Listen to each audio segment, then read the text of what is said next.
তো ভারত যদি বাংলাদেশে আধিপত্যবাদ বিস্তার করতে চায়, বাংলাদেশের 18 কোটি জনগণ সেটা রুখে দেবে। ভারত যদি গৌর গোবিন্দের ভূমিকায় নামতে চায়, দেশের 18 কোটি মুসলমান শাহজালালের ভূমিকায় নামবে। বন্ধুত্ব ইজ ওয়েলকাম, দাদাগিরি নয়। ঐক্যের কোনো বিকল্প নাই। গত 50 বছর তো দেখেছি এ ডিসইউনিটি, অনৈক্য, বিভেদ, বিচ্ছিন্নতা আমাদেরকে কোথায় নিয়ে গিয়েছে। এই যে দেখেন, কিছুদিন আগে আমাদের বর্তমান নেতা ডক্টর ইউনূস, উনি সব রাজনৈতিক নেতৃবৃন্দদেরকে ডেকেছেন একটা ইস্যুকে কেন্দ্র করে। তার মানে গোটা বাংলাদেশ এক হয়ে গিয়েছে। আমরা সবাই উদ্বেলিত হয়েছি, উচ্ছ্বসিত হয়েছি, ঠিক কিনা বলেন? রাজনৈতিক নেতাদেরকে ডেকেছেন উনি, আমরা এক হয়েছি। এরপরে ধর্মীয় অঙ্গনের যে লিডাররা, বিভিন্ন ধর্মের, শুধু মুসলিম না, সবাইকে ডেকেছেন, আমরা ঐক্যবদ্ধ হয়েছি। এটাকে বলে ন্যাশনাল ইউনিটি, জাতীয় ঐক্য। যে কোনো ধরনের কনস্পাইরেসি, ষড়যন্ত্র, আধিপত্যবাদ মোকাবেলায় জাতীয় ঐক্যের চেয়ে মোক্ষম হাতিয়ার আর নাই। আমাদের একটা প্রতিবেশী দেশ আছে, আমরা আমাদের দেশ নিয়ে যত ভাবি, তারা তার চেয়ে বেশি ভাবে। কথা বুঝতেছেন না? আরো ভেঙে বলতে হবে। হ্যাঁ, আমরা আমাদের দেশ নিয়ে যত উদ্বিগ্ন, এদের আরো টেনশন বেশি। বলেন, আমাদের দেশে শান্তি আছে না নাই? আমরা হিন্দু মুসলিমে কখনো দাঙ্গা লাগে? আসতে বলেন, কেন লাগে? ওদের পূজা পার্বণে আমাদের মাদ্রাসার ছেলেরা যে পাহারা দেয়, চিল্লায় বলেন ঠিক কিনা? আমাদের তাফসির মাহফিলের সময় ওরা ডিস্টার্ব করে, ঢোল বাজায় না। ওদের পূজা পার্বণের সময় আমাদের তাফসির মাহফিলের ডেট হলে আমরা চেঞ্জ করে দেই। সুবহানাল্লাহ, কি সাম্প্রদায়িক সম্প্রীতির রোল মডেল। আর ওই বাংলাদেশের ব্যাপারে তারা অনেক ডিসইনফরমেশন ছড়াচ্ছিল। ভারতের অনেকগুলো গণমাধ্যম, আমি জেনারেলাইজ করব না, আমাদের প্রতিবেশী দেশের সব গণমাধ্যমকে আমি দোষ দিতে চাই না। অনেকগুলো গণমাধ্যম তারা ডিসইনফরমেশন শেয়ার করেছে। ডিসইনফরমেশন আর মিস ইনফরমেশনের পার্থক্য আছে। মিস ইনফরমেশন না জেনে ভুল বুঝে একটা মিথ্যা বা ভুল তথ্য ছড়িয়ে দেয়া, এটার ক্ষমা আছে, এটার কি আছে। আর ডিসইনফরমেশন মানে ইচ্ছা করে, প্ল্যান করে, ম্যাপ করে, ছক এঁকে মিথ্যা, গুজব, রটনা সোশ্যাল মিডিয়ায় ছড়ানো, এটার ক্ষমা আছে? আওয়াজ করে বলেন, ক্ষমা আছে? ভারতের কিছু গণমাধ্যম তাই করেছে। আমরা ব্যথিত হয়েছি, আমাদের হৃদয়ে রক্তক্ষরণ হয়েছে। আমাদের প্রতিবেশী দেশকে বলতে চাই, আমাদের দেশ নিয়ে আপনাদের ভাবার দরকার নাই। নিজের চরকায় তেল দেন, নিজের দেশ নিয়ে ভাবেন।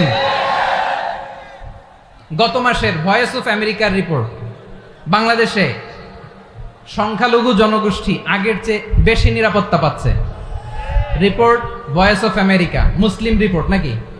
মুসলিম জরিপ, ভয়েস অফ আমেরিকা। কথা বুঝে নাই বোধহয়। ভয়েস অফ আমেরিকা কি আমাদের রিপোর্ট? না, ভয়েস অফ আমেরিকার জরিপ, বাংলাদেশের সংখ্যালঘু জনগোষ্ঠী আগের চেয়ে ভালো নিরাপত্তা পাচ্ছে। শুধু এখানেই শেষ না, মাইক্রোসফটের একটা জরিপ শোনাই আপনাদেরকে। তারা সারা পৃথিবীতে গুজব, ভুয়া আর মিথ্যা নিউজ ছড়ানোতে কোন দেশ সেরা একটা রিপোর্ট করেছে। এর মধ্যে 1 নম্বরে এসেছে ভারতের নাম। মাইক্রোসফট তো মুসলমানরা চালায় না? কথা বোঝে নাই বোধহয়। প্রতিবেশী দেশকে বলবো, আপনারা নিজের চরকায় তেল দেন, আপনারাও শান্তিতে থাকেন, আমাদেরকেও শান্তিতে থাকতে দেন। সব চেঞ্জ করা যায়, প্রতিবেশী চেঞ্জ করা যায় না। আমাদের ল্যান্ড তাদের ল্যান্ড, পাশাপাশি। আমরা চাই তারাও সুখে থাক, আমরাও সুখে থাকি, ঠিক কিনা? কিন্তু প্রতিবেশী হলে বন্ধুত্বপূর্ণ আচরণ করতে হয়। প্রতিবেশী যদি বন্ধু না হয়ে প্রভু হতে চায়, এরকম দানব প্রতিবেশী কেউ চায় না। ভারত যদি বন্ধুত্ব উপহার দেয়, আমরাও বন্ধুত্ব দিব, কি বলেন? তারা যদি বন্ধু সুলভ আচরণ করে, আমরাও বন্ধুত্ব উপহার দেব। কারণ আমাদের পররাষ্ট্র নীতি হচ্ছে সবার সাথে বন্ধুত্ব, কারোর সাথে বৈরিতা নয়। আলহামদুলিল্লাহ বলেন, কত চমৎকার পলিসি আমাদের। আমরা নির্বিবাদী, আমরা বাংলাদেশিরা শান্তিকামী। We are proud of that. এজন্য আমরা গর্ববোধ করি। আমাদের পররাষ্ট্র নীতি সবার সাথে বন্ধুত্ব, কারোর সাথে শত্রুতা নয়। তাই প্রতিবেশী দেশকে বলবো, আমার ভাইয়েরা, আপনারাও আমাদের ভাই, বন্ধুত্ব দিলে বন্ধুত্ব পাবেন। বন্ধুত্ব ইজ ওয়েলকাম, দাদাগিরি নয়। বন্ধুত্ব ওয়েলকাম, দাদাগিরি নয়, লাউড এন্ড ক্লিয়ার। ভারত যদি বন্ধুত্ব দেখায় বন্ধুত্ব পাবে, কিন্তু ভারত যদি বাংলাদেশে আধিপত্যবাদ বিস্তার করতে চায়, বাংলাদেশের 18 কোটি জনগণ সেটা রুখে দেবে। ভারত যদি গৌর গোবিন্দের ভূমিকায় নামতে চায়, দেশের 18 কোটি মুসলমান শাহজালালের ভূমিকায় নামবে। প্রিয় ভাইয়েরা, আমরা বন্ধুত্বে বিশ্বাসী, শত্রুতায় নই, ঠিক কিনা বলেন? আল্লাহ আমাদেরকে বোঝার তৌফিক দান করুক। তাহলে এই যে তারা বলেছে এদেশে সংখ্যালঘুরা কষ্টে আছে, দুঃখে আছে, এটা কি ঠিক? বলেন, এটা কি ঠিক? না, তারা ডিস ইনফরমেশন শেয়ার করেছে, এটা ঠিক নয়। আমার প্রতিবেশী বন্ধু রাষ্ট্রকে বলবো, আপনারা এটা করবেন না, এটা করবেন না। আমরা শান্তিতে আছি, আপনারাও শান্তিতে থাকেন, আমাদেরকেও শান্তিতে থাকতে দেন। এই যে চিটাগাংয়ের অ্যাডভোকেট আলিফ হত্যাকাণ্ডে গোটা বাংলাদেশ আমরা ধৈর্যের পরাকাষ্ঠা দেখিয়েছে, চিল্লায় বলেন ঠিক কিনা?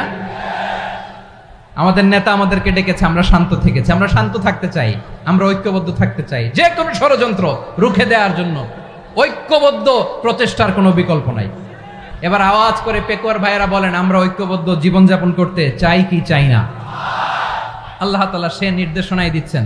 আল্লাহ তাআলা ইরশাদ করছেন, ওয়া'তাসিমু বিহাবলিল্লাহি জামিআন ওয়া লা তাফাররাকু ওয়াযকুরু নি'মাতাল্লাহি আলাইকুম إذ كنتم أعداء فألف بين قلوبكم فأصبحتم بنعمته إخوانا وكنتم على حفرة من النار فأنقذكم منها كذلك يبين الله لكم آياته لعلكم تهتدون الله أكبر পড়েন।